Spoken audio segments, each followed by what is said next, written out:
ये वर्ष उनके जयंती का 163वीं जयंती है। इस उपलक्ष्य में आज चरामा के अंदर हम लोग संगोष्ठी का कार्यक्रम किए। इस संगोष्ठी कार्यक्रम में हमारे कार्यकर्ता पखवाड़ा चलाते हुए यहाँ कार्यक्रम करते हुए आ रहे हैं। यहाँ निबंध लेखन प्रतियोगिता हुई, यहाँ संगोष्ठी के कार्यक्रम हुए, ऐसे सब कार्यक्रम यहाँ हुए। कांकेर और चारामा अपने आप में अखिल भारतीय विद्यार्थी परिषद के लिए एक बहुत ही अच्छा जगह रहा है।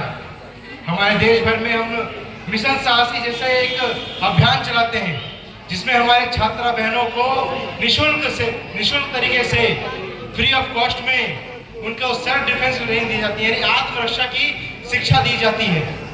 ऐसे कार्यक्रम की शुरुआत पूरे देश भर के अंदर कहीं हुई है तो वो कांकेर जिला के अंदर हुई है।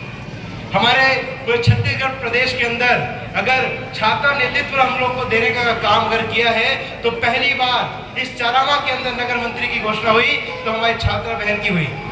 ऐसे हमारे कांकेर और चारामा क्षेत्र है। स्वामी विवेकानंद जी की माता जी भुवनेश्वरी देवी अत्यंत ही धार्मिक प्रतिज्ञ थी। उनके पिताजी कोलकाता के एक प्रसिद्ध वकील थे। उनके दादाजी एक संत हुआ करते थे, सन्यासी हो गए थे। ऐसे व्यक्तित्व, ऐसे परिवार में जन्मे स्वामी विवेकानंद जी निश्चित तौर पे ही अपने बाल्यकाल से ही एक तरीके से धार्मिक, संस्कारी और अलग अलग तरीकों से अध्यात्म और तर्क से साथ साथ विज्ञान के प्रति भी उनका रुचि थी। बाल्यकाल का उनका एक प्रसंग याद आता है कि बाल्यकाल में ही जब वो अपने कक्षा में जाते थे तो उनके जो गुरु हैं उन लोगों ने एक सभी को टास्क दिया कि जाइए अपने अपने घर से एक एक मुट्ठी चावल चोरी करके लेके आइए, यानी चोरी करने का काम उनको दिया। लेकिन ये ऐसे जगह उनको ये भी कहा गया कि उस समय चोरी ऐसे समय में करना जब आपको कोई देख न रहा हो। सभी विद्यार्थी सभी अपने अपने घर गए और एक एक मुट्ठी चावल उठा करके ले आए, लेकिन विवेकानंद जी नहीं लाए।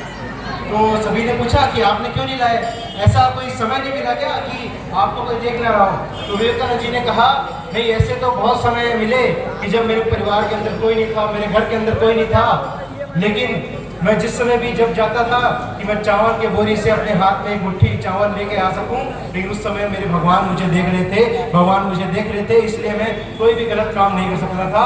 ऐसे संस्कार के धनी स्वामी विवेकानंद जी। ऐसे ही अलग अलग माध्यम से स्वामी विवेकानंद जी अपने सवाल पूछते रहते थे। वो पूछते थे, उनको असमंजस थी कि भगवान होते हैं कि नहीं होते हैं, भगवान अगर है तो कहाँ है, कैसे दिखते हैं, ये सब चीजें उनको होती थी।